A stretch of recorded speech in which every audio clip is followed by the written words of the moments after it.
Shalom and welcome back to the restrainer in the midst of, which is what we've been talking about these past, gazillions of episodes. And once again, I want to make this relevant. I'm going to submit to you that what we're talking about now, even though it seems to be of, old historical things going on at the time of the fathers in Egypt and so forth, these things are happening right now in front of our very eyes. The same thing is happening in our country. We've talked about the Erew Raw, we talked about the Hyksos, talked about the tares among the wheat, and I believe that the Hyksos have returned, that they're alive. They've never really gone anywhere. These guys that come into your country and take you down from within. That's the purpose, if you remember in our past episodes, of the Hyksos, or the kings of the earth. And their modus operandi is to not stand against your army in a one-on-one military situation. The idea is to creep in to your countries, to come in for the express purpose of taking down the wheat. So wherever Israel is, there will be the Hyksos or the Erew Raw. Wherever the wheat is, there's where the tares will be. And last time we were also talking about the difference between chaff, if I remember, that's where we left off, and tares, and how chaff is not tares, but chaff is something that the wheat produces. So just because someone's had something that's not right and is not godly, and they haven't come to understand this, that, or the other yet, doesn't mean they're tares. Because wheat can also produce worthless chaff. And Yeshua is going to take the wheat to the threshing floor, and he's going to wave it over the threshing floor. And when he does, the wind, because the identification of the chaff is they're always carried about by winds. Psalm chapter 1 verse 4, the ungodly are like the chaff which is carried about by the wind. What does he mean by that? That means when you put them over the threshing floor, they're just going to blow away when the wind. It's the wheat that's going to be left after you remove the chaff. And once again, I said there's two different kinds of chaff. One is the kind in the ground that has to separate. Because death in Hebrew is to separate. Mute, it means to separate in the language of your Bible. And so a separation has to take place in order for you to produce fruit unto holiness. Now that is precisely what Romans chapter 6 is all about from an agricultural point of view. We have a tendency to put everything in a theological point of view. And I've talked about this before, how I believe one of the biggest problems over the centuries has been pin-headed theologians or pointy-headed intellectuals. And maybe one of these programs coming up here, I'd like to give you a few examples, if it comes up later, of what I mean. See, you can see some quotes of what I mean by pointy-headed intellectuals and pin-headed theologians and so forth. Because I propose to you in 2,000 years, they haven't solved a thing. I mean, think about it. In 2,000 years, we're arguing about the same things in 2009 as we did in 9. And so I'm going to submit they probably caused more problems that they've ever solved. We're still divided over the same things. I believe the Father knew that in the beginning, and so that's why he prophesied that in the latter days I'm going to restore all things back to the way they were. Through the ministry of Elijah, I'm going to restore all these things, and we're going to go back to the simplicity of the house, family, and the piece of land, just like the prodigal son did. The prodigal son in that parable, a panoramic view of all history, was in the beginning. He was at home with the house, the family, and the piece of land. But then he wandered off and did his own thing throughout all this time. He's a picture of what man does by nature after the fall. Wander away from the ways of God. And at the end, where does he go back to? He goes back to the house, the family, and the piece of land. So I believe the Father is saying two simple words to us in these days. Come home. Come home. Get away from all these arguments and abstract thought processes that have gotten us nowhere. And come back to the simplicity of what's growing outside the back door. Because that has remained consistent throughout all times. Even though the enemy's trying desperately to attack those things growing in the field. And so we're talking about being in the midst of, if you remember, these consistent and constant verses from the very beginning of tares going in the midst of the wheat. Why? To keep the wheat from producing. Once again, once the wheat produces, the jig is up. Now we know who the tares are. Now we know who the enemy is. once the wheat starts to produce. And so that's why we have these constant examples in the Tanakh or in the Old Testament of something being among or in the midst of something. We're going to go through some of these verses, and we closed out last time by giving you an example of a New Testament verse where these men will creep into you unawares. Okay, now David, go ahead and bring up the next verse here is 1 John chapter 2, verse 19. Now this is a lot of kind of cluttered up King James English, but listen to what Yochanan or John says here. They went out from us, but they were not of us. For had they been of us, they would have no doubt continued with us. But they went out that they might be made manifest that they were not all of us. Now that's a lot of stumbling King James English that basically says they were in our midst and of us, but they were not really of us. You know, they were with us and in our midst, and so they had to be taken out from us, and so everyone would know they were not of us. That is a very relative scripture to what we're talking about. For example, in Ezra 2, let's go back to the Tanakh again for a minute. In Ezra chapter 4, verses 1 and 2, it says, "Now when the adversaries of Judah and Benjamin," now adversaries there you can see is the Hebrew word zar. It's from that word zar. Now that's the same word that's used in the wilderness when the father says to his children, if you do not remove these people from you, then they will be thorns in your sides and they will vex you wherever you go. Now that word vex there in Numbers is from this same Hebrew root, zar. Now when the adversaries of Judah and Benjamin heard that the children of captivity were building a temple unto Yahweh, the Elohim of Israel, then they came to Zerubbabel and to the heads of the fathers' houses, and they said unto them, let us build with you, for we seek your God as you do. Let us go alongside of you. Let us build this temple with you, for we are the same as you. We seek your God as you do, if you will. I'm a Christian too, is what they're saying. Let us build with you. Now I ask you, in this next snippet here that I took from one of several hundred other speeches that basically say the same thing, see if you can guess who this is. I want you to believe, not so much believe just in me, but believe in yourselves. Believe in the future. Believe in the future we can build together. I'm confident that together we can't fail. I promise you. And then he goes on to say we won't just win in New Hampshire. Obviously this is old. We will win this election, and you and I together, we're going to change the country and change the world.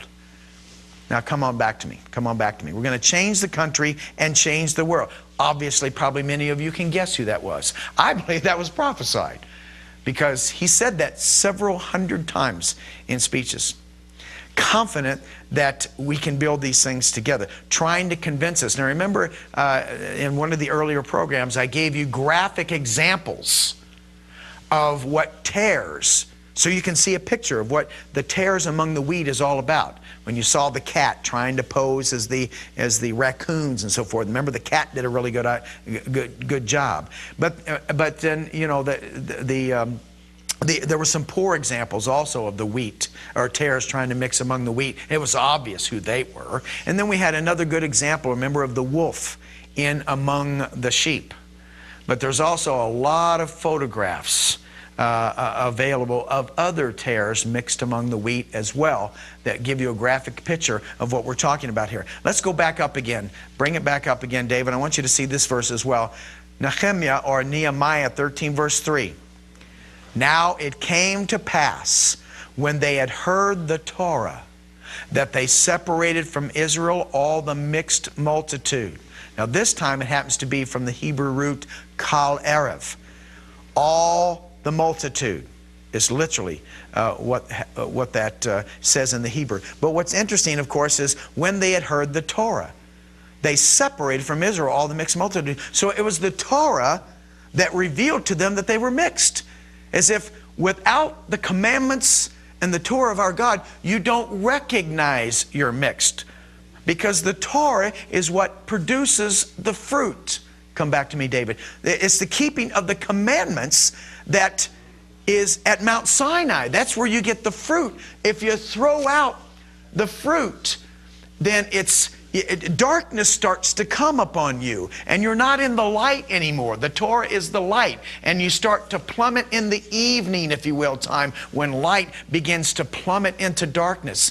And so many times you can't discern what is around you. If you're out in a field at night, it would be very, very difficult to understand or to know the difference between the wheat and the tares, especially at night.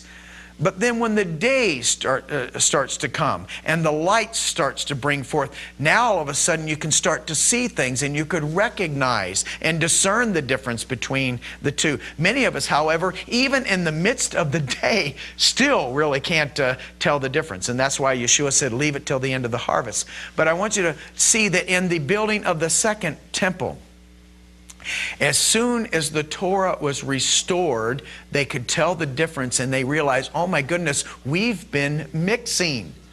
It was the Torah that did that. Remember in the days of King Josiah, the same kind of thing happens when they had ignored the book of the Torah all this time. And when it was found in the midst of a temple that was in shambles. If you remember the story in Kings, in the days of King Josiah. And they brought him the book of the Torah. And when he read the Torah, he realized, he began to see, oh my goodness, the temple is in shambles. Now remember, as I speak, you and I are the temple. You and I are in the temple. And what we're trying to do, those of us who teach the restoration back to the way things were, our motivation, at least I hope that's our main motivation, is to restore this temple, if you will, of our Father in preparation for a bride, waiting for a bridegroom to come. He's not going to come back to this raggedy temple, if you will. But we were beginning to prepare ourselves for a bridegroom coming. And one of the parts of this preparation is the restoration of the commandments of God, which were thrown out by religious systems over time. And when that happens, then we begin to realize that we've got some spots. We're going to come to that in a minute. There are some spots and blemishes and some mixing going on here. And when we hear the Torah, then it will remind us to remove these spots. Now our next verse, if you can bring that up here, David, is in Jude. Jude 12. Now let's bring this back into the New Testament. The same kind of concept Paul is going to use, and John and Peter in their writings as well. I just want you to be sensitive to these things as they're already defined for us in the beginning. These are spots in your feast of charity, when they feast with you, feeding themselves without fear, clouds without water, carried about of winds, notice carried about of the winds, trees whose fruit withereth, without fruit, twice dead, plucked up by the roots. Now, of course, you can't miss all the agricultural words that are used here, but I want you to be sensitive to carried about by winds. And remember, the verse 4 of Psalm chapter 1 was that or verse 3 of Psalm chapter 1 is that those who kept the Torah, their fruit blossomed and their leaf did not wither. And now these people, his fruit is withering because they're like the chaff which the wind blows away, and they're in the midst of you. There are spots in your feast. In Proverbs chapter 25, 11 through 14, a word fitly spoken is like apples of gold and pictures of silver. As an earring of gold and an ornament of fine gold, so is a wise reprover upon an obedient ear. As the cold of snow in the time of harvest, so is a faithful messenger to them that send him, for he refreshes the soul of his masters. However, I stuck that word in, whoso boasts himself of a false gift is like clouds and wind without rain. Now, before we go to the next one, come back to me for a minute, David. This concept of I want to talk about for a few minutes about clouds with no water and withholding the rain. Because in Isaiah chapter 5, when the Father's talking about his vineyard, his cultivated vineyard, and that someone had come in, and there was thorns and briars coming up in the midst of his vineyard. This is in Isaiah chapter 5. He also says that because of that, because they have done this and allowed this to happen, I will rain no rain upon you.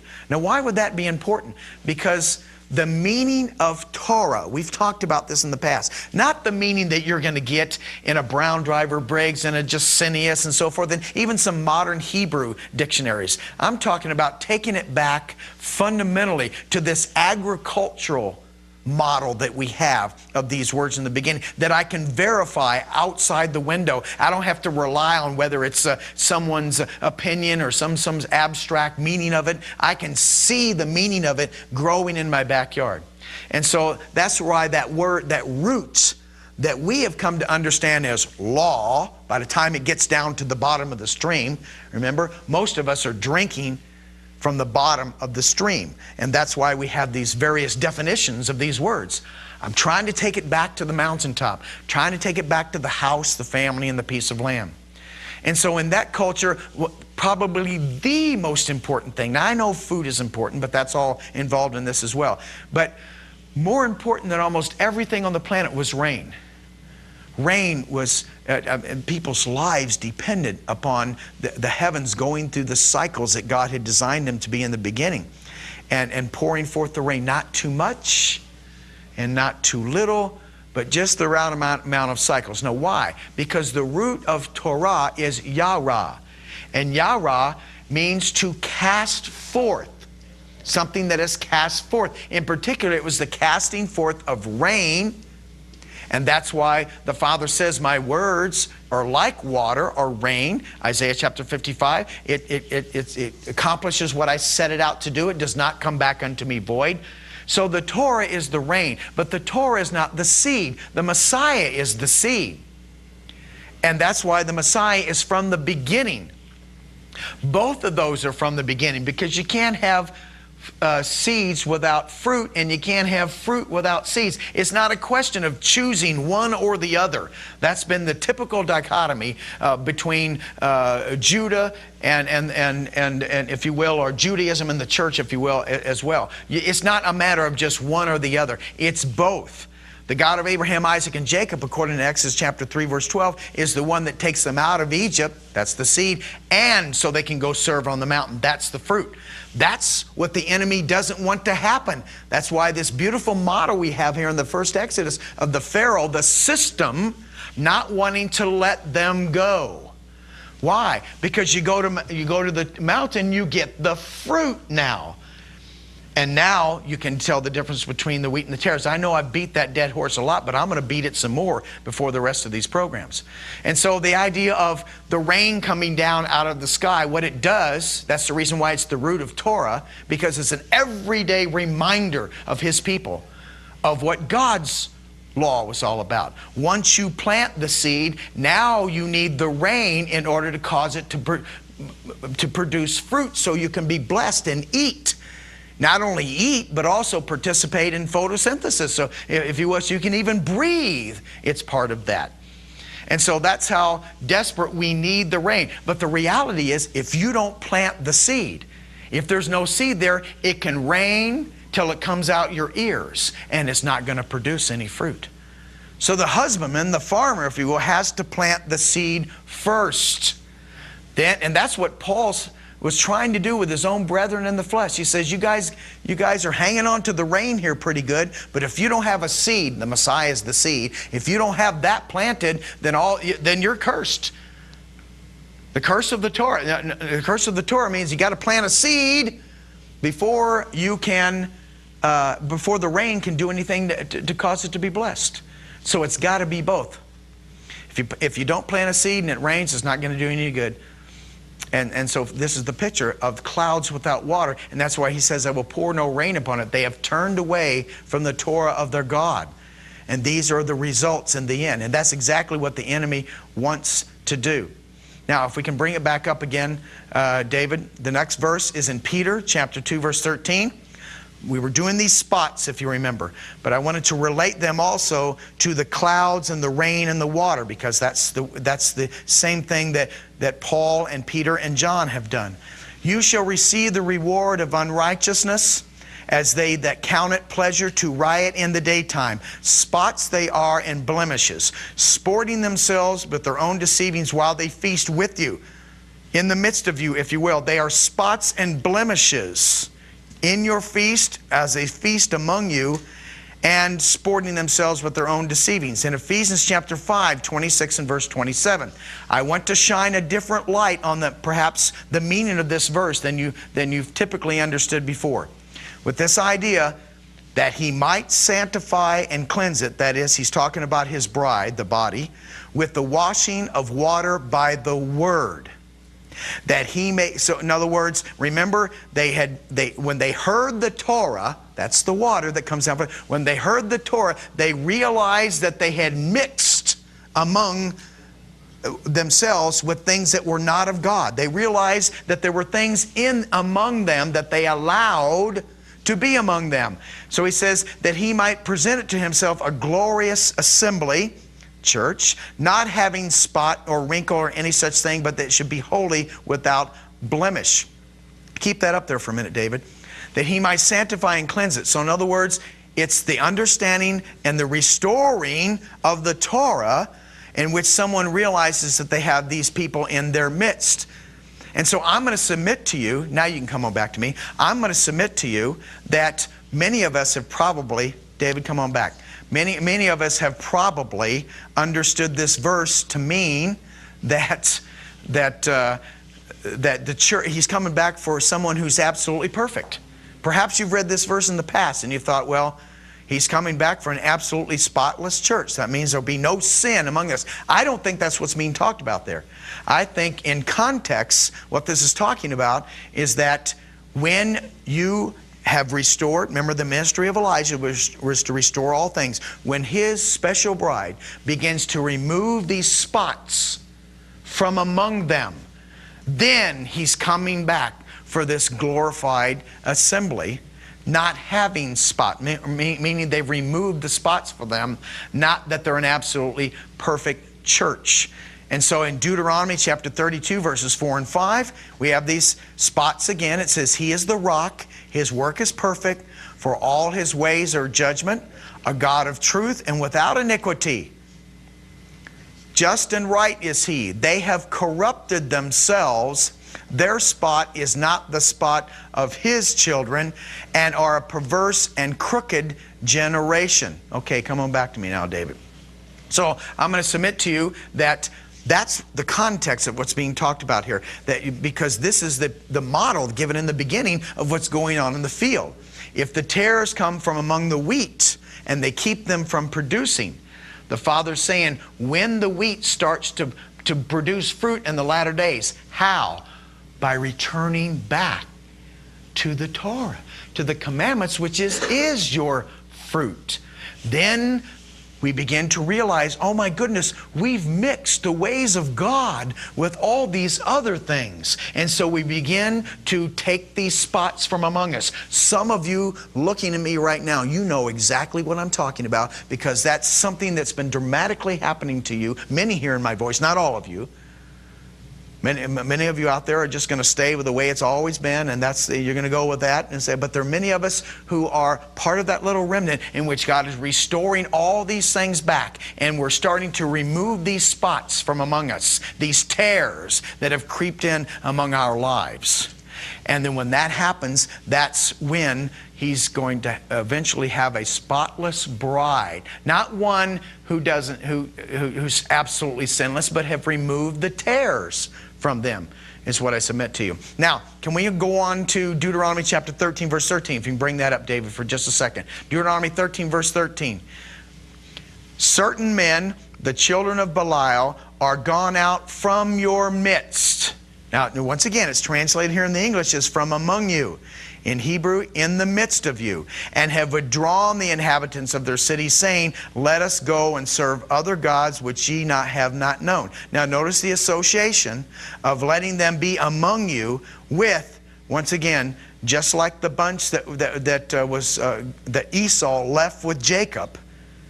They have come among them, and now they're causing them to serve other gods, which ye have not known, certain men of Belial. Now I want to close this session with a quote from a rabbinical commentary called Tikkunei Zohar 21 verse 5, and we'll probably get into the details of it next time. This is a commentary on the Babylonian Talmud quote 17a, on the meaning of the leaven in the dough. Now keep in mind something I've said to you in the past. I only quote the rabbis when the rabbis agree with me. So I don't, let me get that off the screen. Do you want to stop the scanning? Yes, go away. Okay, we'll get it off the screen. There it goes. All right. The comment there, of course, is from a rabbinical commentary, and I only quote the rabbis when the rabbis agree with me. So here we go again. The leaven in the dough is the Erew Raw, who are worse than the nations of the world, who kill us because the Erew Raw stopped Israel from performing the mitzvot. Now listen carefully to what's being said here. This is rabbinical. And they're commenting on the leaven in the dough. If I remember correctly, I believe Yeshua has some parables that have something to do with the leaven in the dough as well. So he's identifying here who or what the leaven in the dough is. It's the Erew Raw. Remember those who came up alongside them when they went into the wilderness out of Egypt. And they are the ones who stop Israel from performing the mitzvot. That's the purpose of the tares, is to keep Israel from keeping the fruit, because once they produce the fruit, then we know who the tares are, and once again, the jig is up. It's all over after that. So, in the meantime, till we see you next time, cling to your roots that your days may be long, and that you will prosper in everything that you set your hand to do. We'll continue the restrainer next time. Shalom Aleichem. Bye.